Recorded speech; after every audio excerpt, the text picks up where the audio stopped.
Meanwhile, Russia has announced the expulsion of more than 150 diplomats, including 60 Americans, in a tit-for-tat response to the West's move over the poisoning of a former Russian spy in England. Aram reports. Russian Foreign Minister Sergei Lavrov said Thursday that Russia is expelling 60 U.S. diplomats and officials in retaliation for identical U.S. measures announced earlier this week. They have 1 week to leave, and the U.S. consulate in St Petersburg will also be shut in retaliation for the closure of the Russian consulate in Seattle.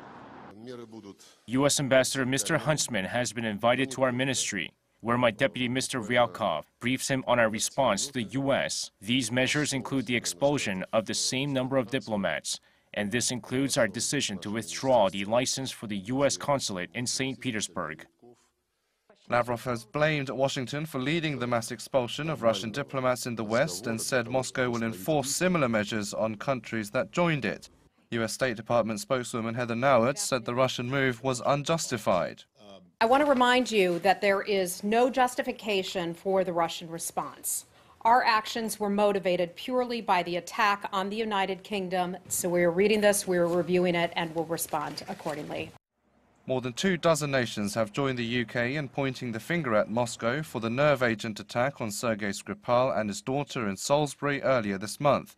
The Kremlin has repeatedly denied involvement, and Lavrov again described the actions against his country as provocative.